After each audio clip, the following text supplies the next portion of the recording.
최근 장애인 단체의 지하철 출근길 시위로 장애인 권리 문제가 사회적 이슈로 떠올랐는데요.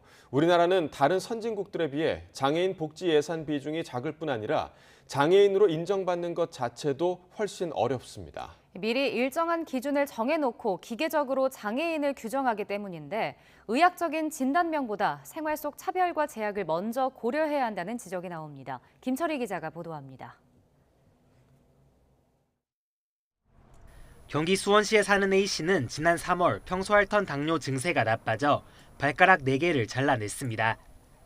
절단 수술 이후 A씨는 제대로 걷지 못하게 됐고 자유로이 움직이던 일상의 삶을 잃어버렸습니다. 작은 도움이라도 받고자 장애인으로 등록하려 했지만 심사 전문기관 담당자로부터 장애 기준에 해당하지 않는다는 이야기를 듣게 됐습니다. 한쪽 발로는 인정을 안 해준다. 그래서 신청을 해도 소용없다. 내가 너무 불편해서 하고 싶다. 계속 그렇게 얘기했어요. 몸에 문제가 생겨 일상생활에 심각한 제약이 있는데도 장애인이 아니라고 정해버리는 현실이 원망스럽기만 합니다. 그래서 사회적인 판단 기준안이 지금은 정말 잘못돼도 너무 잘못돼 있다. 그래서 한쪽이라도 정말 장애 정도에 따라서 장애 등급을 줘야 된다라고 나는 생각을 하는 사람. 실제로 우리나라는 전 세계에서 장애 인정 기준이 무척 까다로운 나라에 속합니다.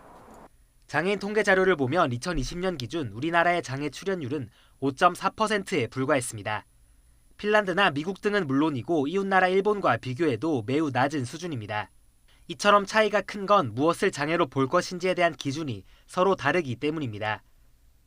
유럽 국가들은 최소 6개월 정도 일상적인 활동에 제한을 받게 되면 장애인으로 정의하고 있지만 우리나라는 의학적 기준을 미리 정한 뒤 여기에 들어맞는 사례만 장애로 판정하고 있습니다.